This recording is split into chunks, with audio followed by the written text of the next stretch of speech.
Grise, c'est quoi?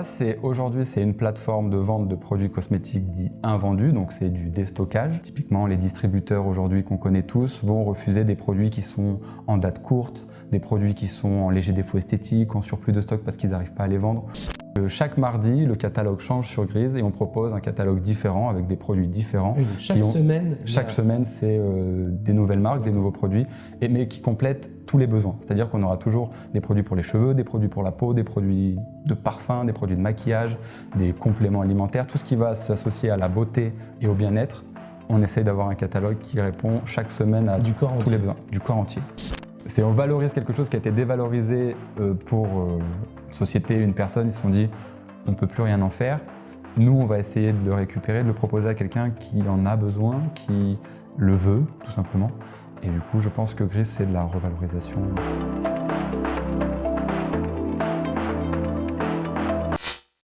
Bonjour à toutes et à tous et merci d'être présents pour ce nouvel épisode d'Enquête d'ambition, le podcast qui part à la découverte des ambitieux.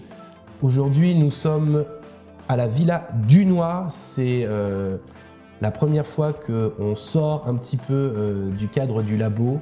On est là pour tourner des épisodes au sein de cette superbe villa. Donc, on remercie chaleureusement Albert Mouni, le propriétaire de la Villa Dunois, qui a gracieusement prêté ces lieux pour notre tournage.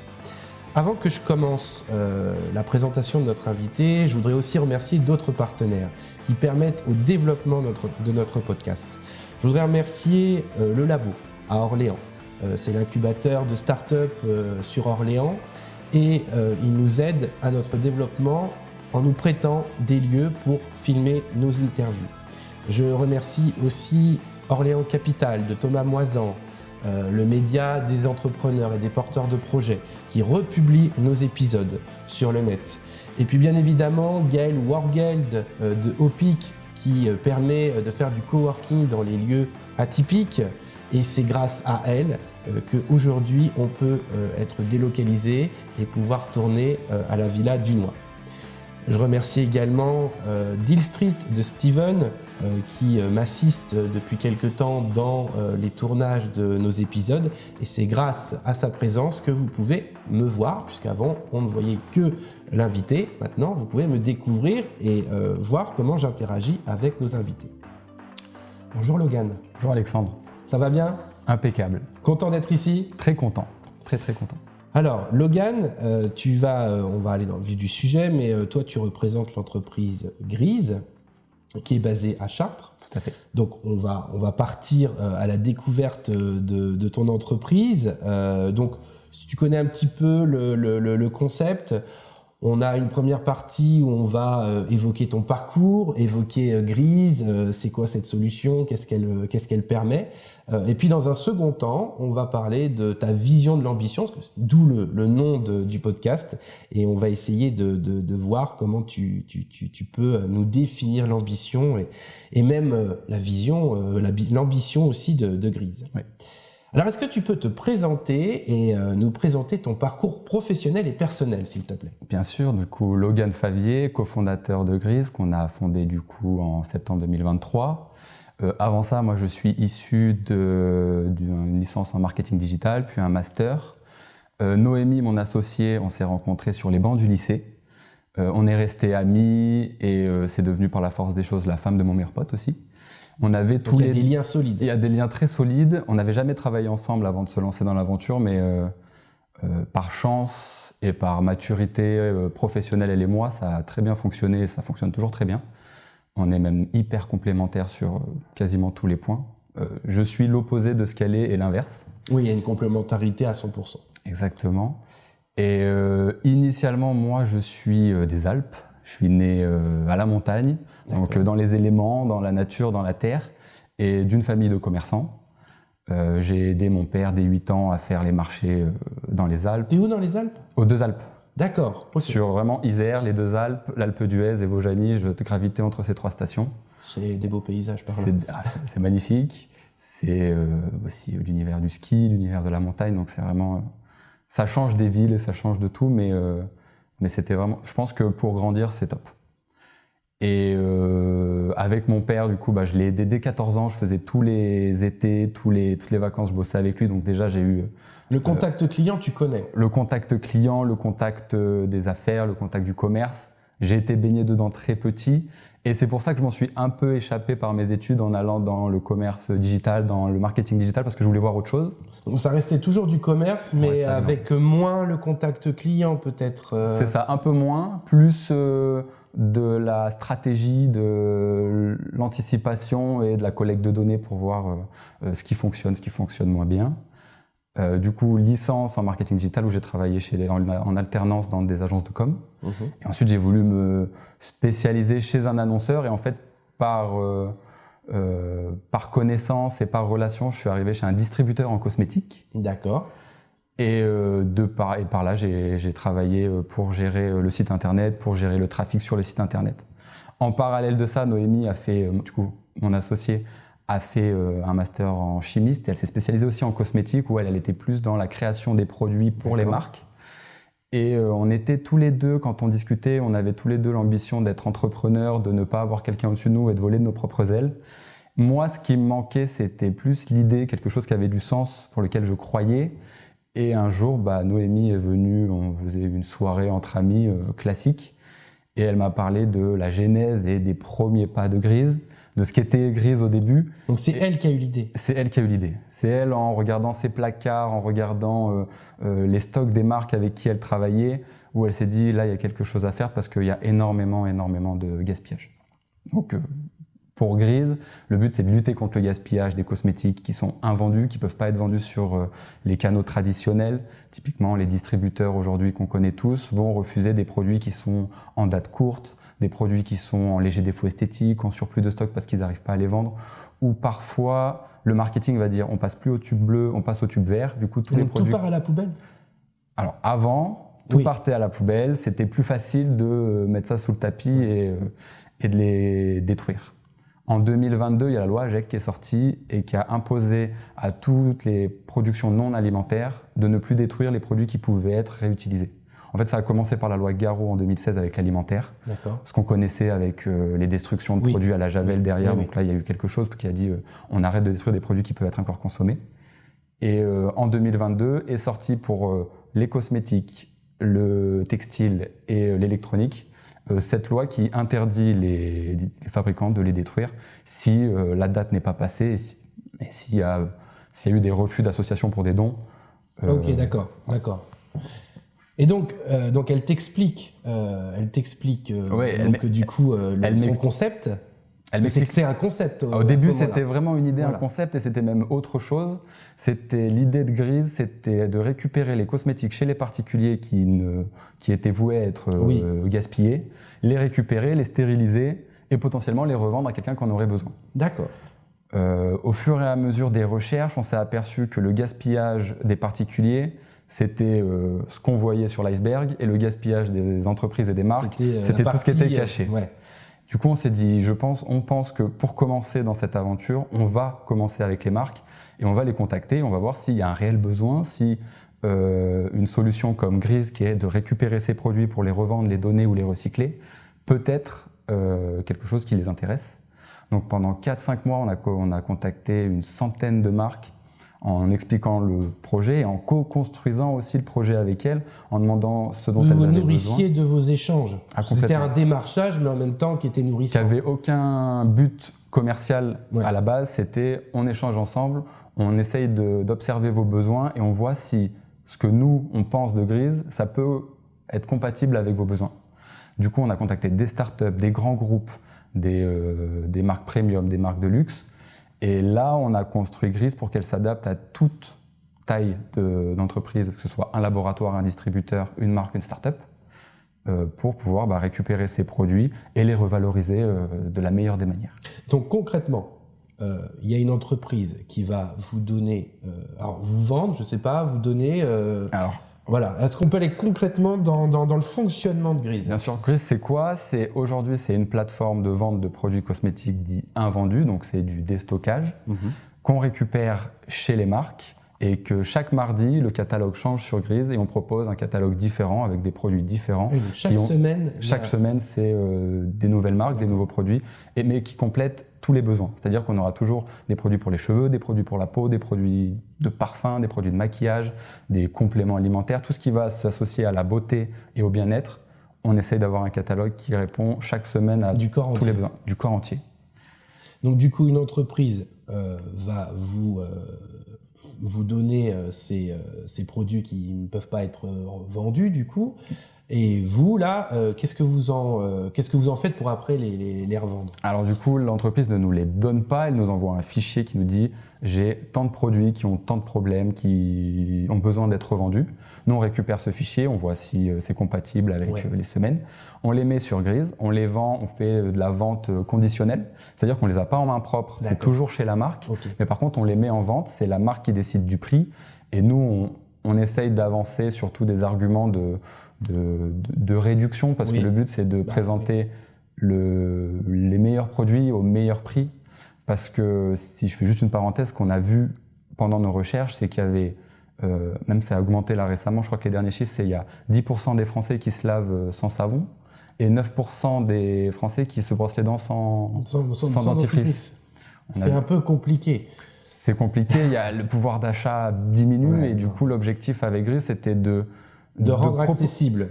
Rendre complètement accessible ce surplus. Est-ce qu'on peut appeler ça un discount? On peut appeler ça. Faut pas que ce soit péjoratif. Non, on peut être vu comme. Nous, on appelle ça de la revalorisation. On sauve ces produits parce que le but, c'est que on soit trois gagnants dans l'histoire. Il y ait la marque qui gagne au lieu de détruire, et c'est revalorisé. Et c'est peut-être plus cher de détruire. Et en revalorisant, elle va gagner un peu d'argent. Elle ne sera pas riche avec Grise, mais par contre, elle ne va pas perdre d'argent. Si elle détruit, elle va devoir payer les camions pour détruire. Si c'est des produits dangereux, c'est encore plus compliqué à détruire. Ça peut... Et son image est valorisée, puisque du coup, elle ne détruit pas. Au niveau écologique, c'est pas forcément ce qu'on a envie d'entendre en ce moment. Donc là, elle revalorise grâce à Grise. Donc vous êtes gagnant, l'entreprise est gagnante et le particulier, enfin le consommateur est gagnant parce qu'il a un produit qui est à un faible coût. Qui peut parfois atteindre les moins 90% suivant les problématiques ou autres. L'objectif pour nous, c'est de dépasser à chaque fois moins 50% parce qu'on parle de produits qui ont parfois un petit souci ou si c'est une date courte, par exemple une crème solaire qui ne peut pas être vendue. Donc une date courte pour toi, c'est quoi ?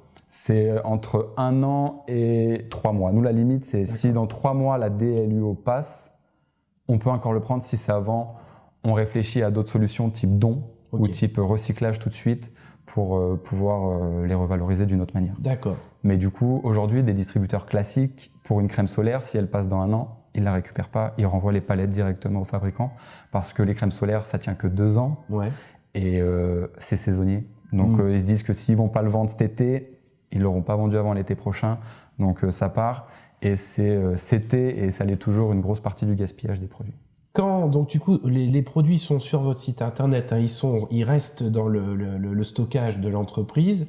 Donc les consommateurs vont sur votre site internet, sélectionnent, font leur panier, en fait. Exactement. Ça part ensuite...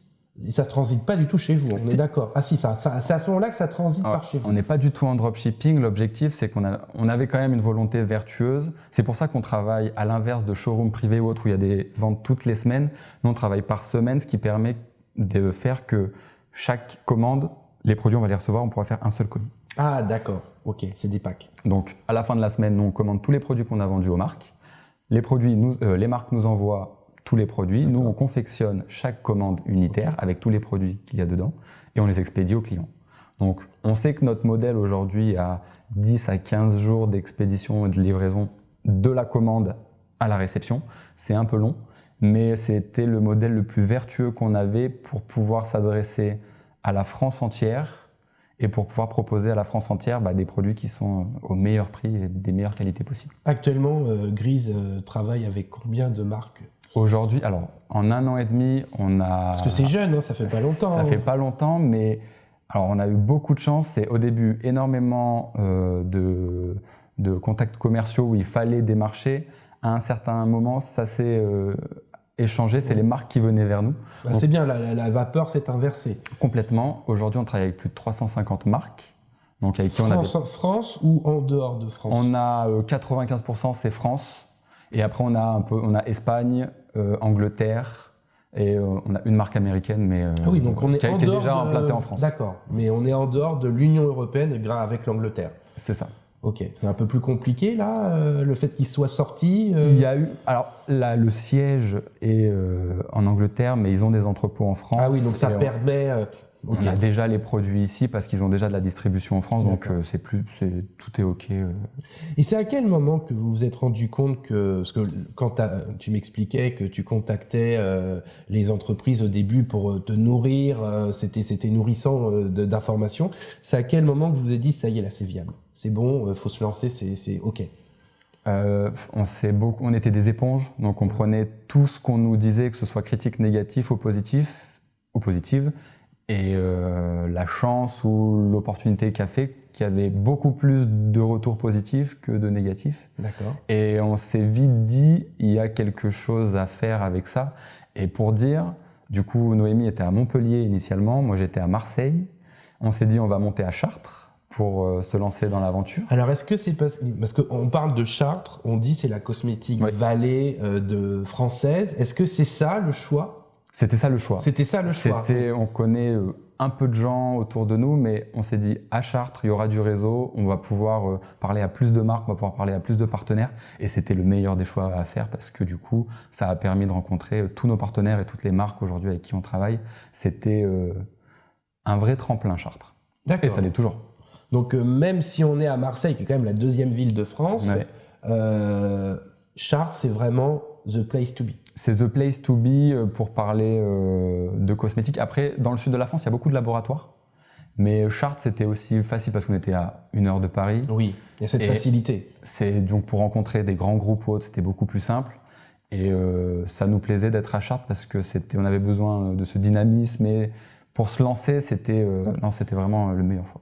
Puis c'est un incubateur un petit peu aussi. C'est ça, voilà, donc vous étiez tous entre vous. Complètement, puis ça nous a permis de pitcher devant des délégations chinoises ou autres, parce que du coup, la Cosmetic Valley, c'est très politique et du coup a un rayonnement international, donc ça nous a permis aussi de confronter notre idée à des cultures différentes, à des modes de consommation différents. Et justement, c'est quoi est-ce que tu as des anecdotes de défis? Parce que bon, c'est assez court, mais je pense qu'avec cette rapidité de création, il y a eu des défis de taille qui ont été, tu m'as dit, côté plus positif que négatif, mais un défi, ça peut être aussi positif.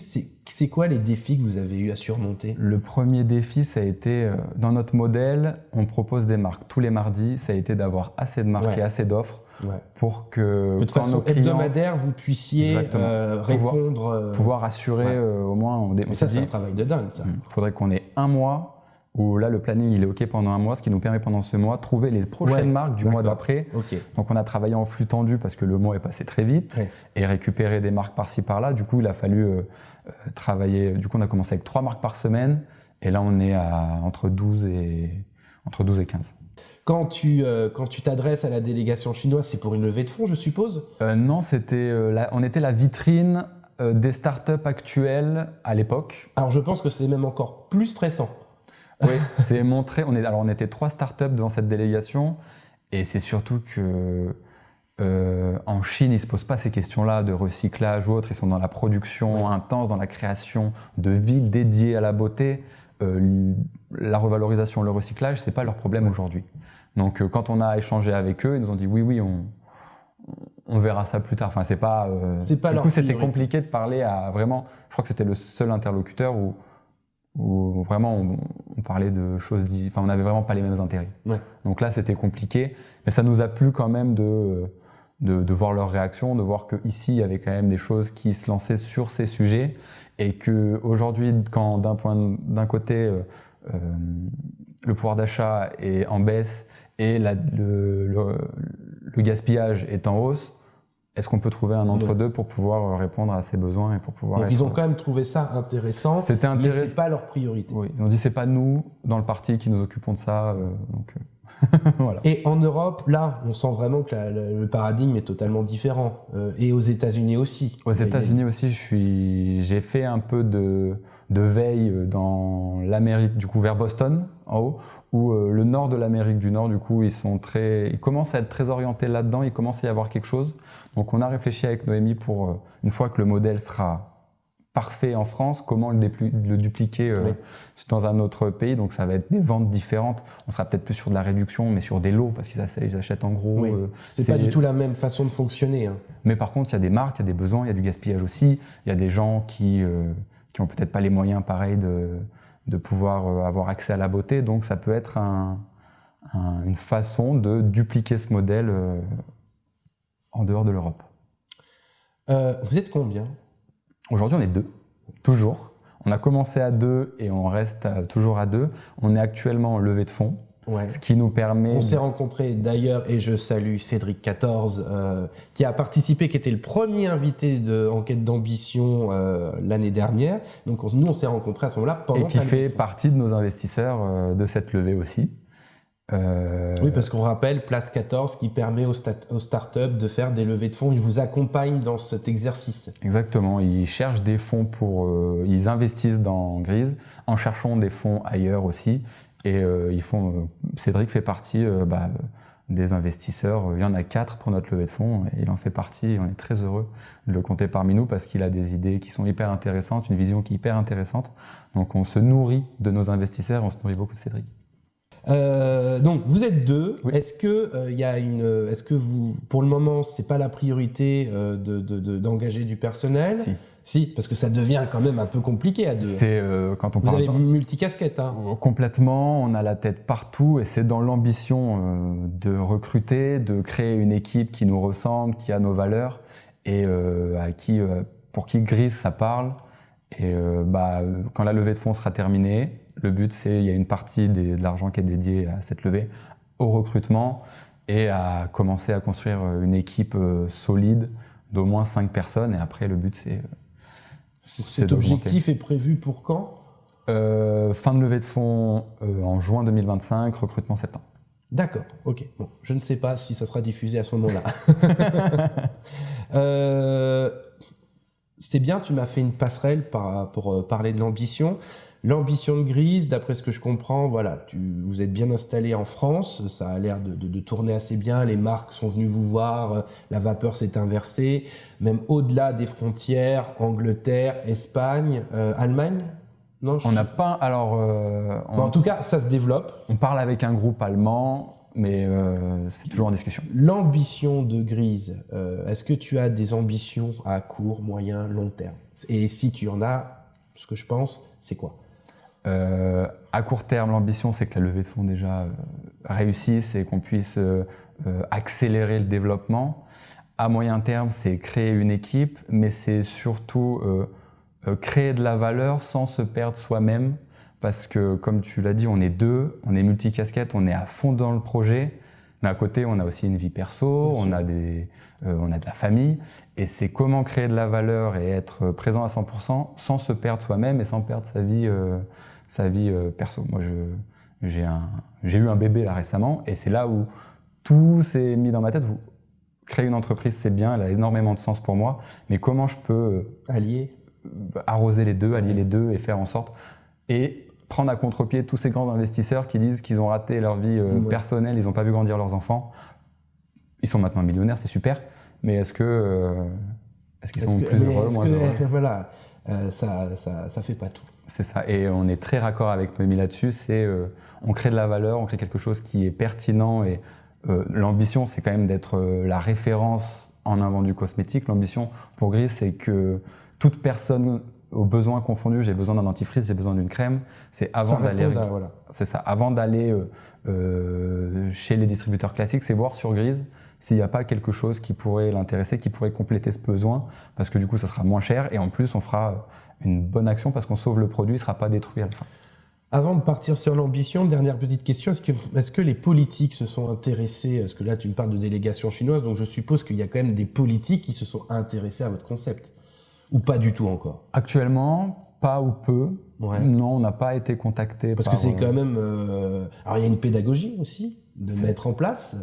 Mais pour le moment, ouais, le monde politique s'est pas encore assez intéressé à cette... Pas encore. Enfin, on n'a pas encore de retour. Est-ce que c'est quelque chose que tu tends à essayer que le monde politique puisse vous aider dans votre développement par rapport à ça, ou est-ce que pour le moment... On va dire que la politique a déjà fait le travail en lançant la loi AGEC, ça a vraiment accéléré le process. C'est le déclic, limite, peut-être un peu par rapport à Noémie? Alors, même pas, c'est le déclic qui a eu l'idée. Et quelques mois après, il y a eu les premiers écrits de la loi AGEC. Et du coup, quand on en discutait, on s'est dit, peut-être que c'est un signe, mais là, ça va être un argument de taille en plus quand on parlera aux marques. Parce que du coup, la loi AGEC interdit la destruction. Si les entreprises détruisent, elles sont pénalisées, il peut y avoir des amendes.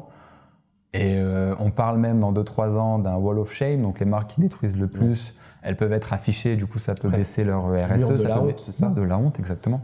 Ça peut baisser, ça peut même anéantir leur image. Donc comment on travaille en amont et comment on les aide. Et en fait c'était plutôt des points qui sont arrivés petit à petit et qui ont convergé vers le fait qu'on s'est dit c'est viable et je pense qu'il y a quelque chose à faire. C'était un fait, quoi. C'était factuel. Au niveau de l'ambition, parce que du coup il y a des choses très intéressantes que tu m'as exposées par rapport à la vie personnelle. Déjà avant toute chose, comment ta famille, ton entourage a accueilli l'idée que tu te lances ?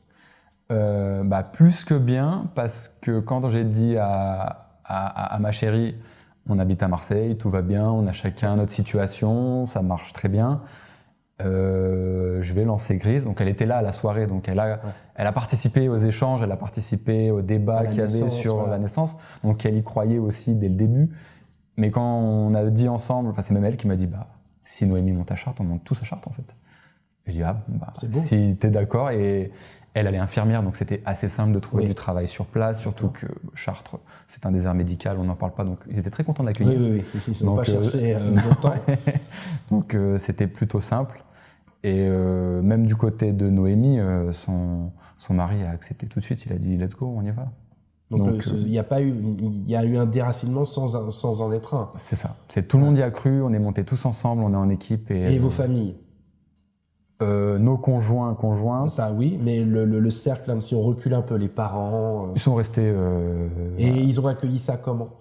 Ils y croient, ils y croyaient. Ils y croient plus maintenant, mais ils y croyaient déjà. Moi, je sais que personnellement, ma maman et mon père, ça a été... mon père qui est commerçant, qui est entrepreneur, il a dit je suis très content que tu entreprennes aussi.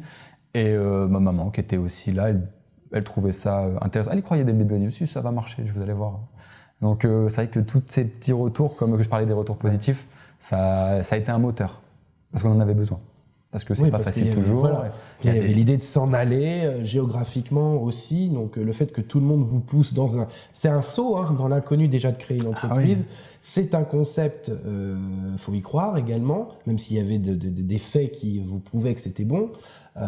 Donc c'est bien qu'on ait le cercle familial qui vous pousse. Oui, puis il y a un entrepreneur qui disait que monter son entreprise, c'est sauter d'une falaise en construisant l'avion pendant le saut. Oui, et c'est vraiment comme ça. C'est littéralement ça. C'est quand j'ai vu cette image, elle m'a tout de suite parlé. On est encore là, on a fait un planeur et on est en train de mettre les moteurs et on plane. Donc là, pour l'instant, c'est pas craché. On est sur une bonne pente, même on remonte un petit peu grâce au courant chaud, mais il faut accélérer les choses. Comment tu vois l'ambition ? Pour toi, c'est quoi l'ambition ? Est-ce que tu pourrais me la définir ? Oui, alors l'ambition pour moi, c'est avoir des objectifs long terme, atteignables et surtout des objectifs qui sont moteurs, parce qu'on peut être, je pense qu'on peut être flemmard. Si on est flemmard sans ambition, on n'ira pas très loin, mais si on est flemmard et ambitieux, peut-être qu'on peut trouver des raccourcis pour atteindre. Je pense que l'ambition, c'est moteur. C'est un moteur qui nous permet d'atteindre des objectifs. Pour certains, ça va être une situation professionnelle, pour d'autres, ça va être une situation personnelle. Oui, justement, c'est ce que j'allais te poser comme autre question. L'ambition, c'est aussi dans les deux tableaux. On peut avoir ça du côté personnel ou pro. C'est ça. Et l'ambition, je pense que c'est toujours au futur. On peut atteindre des objectifs, mais si on atteint tous nos objectifs, après qu'on n'a plus d'objectifs futurs, c'est qu'on n'a plus d'ambition, on a atteint le palier. Et je pense que ça peut contribuer au bonheur d'avoir de l'ambition et d'avoir des objectifs qui peuvent être atteignables et qui sont visibles. Tu as toujours eu cette ambition-là ou c'est une ambition qui, au fur et à mesure des rencontres dans ta vie, a évolué, a mûri, J'ai toujours voulu entreprendre, j'avais toujours cette ambition de voler de mes propres ailes, mais elle a changé, ça a tout le temps changé. Quand j'étais lycéen, mon ambition c'était d'avoir le bac. Quand je suis sorti du lycée, je suis parti à Londres, mon ambition c'était de découvrir une nouvelle culture et de ressortir bilingue. J'ai un peu perdu, j'ai réussi à sortir avec quelques verbes et lexiques. Tu peux être plus fort que moi, ça c'est sûr. Après, je suis dans mes études, mon ambition c'était d'atteindre le master. J'étais très orienté, il faut avoir un CDI, il faut avoir un CDI, donc il fallait avoir le CDI. Mon ambition c'était le CDI, une fois que j'ai atteint le CDI, là l'ambition c'était qu'est-ce que je veux faire de ma vie, est-ce que je vais... Ouais, c'est ce que tu dis en fait, tu avais atteint quasiment toutes les ambitions que tu t'étais données et quid? Et qu'est-ce qui se passe? Où est-ce qu'on va? Est-ce que je continue à payer la piscine, à aider à payer la piscine de mon patron qui, tant mieux pour lui, il a monté une entreprise qui fonctionne et il a des employés qui travaillent très bien et du coup ça contribue à ça? Ou est-ce que moi je prends le risque avec Noémie, et Noémie elle avait exactement la même volonté, est-ce qu'on prend le risque que ça réussisse ou pas? Et en fait ce que j'ai dit à mon patron à l'époque, c'est je préfère échouer en montant Grise, parce que ça va m'apporter énormément, que de réussir chez vous et de devenir directeur adjoint ou autre. Ça va pas apporter personnellement ce dont j'ai besoin. Donc maintenant, si il y a aucun retour en arrière possible, le monde du salariat, pour toi, là t'as goûté à l'entrepreneuriat et c'est pas possible de revenir en arrière.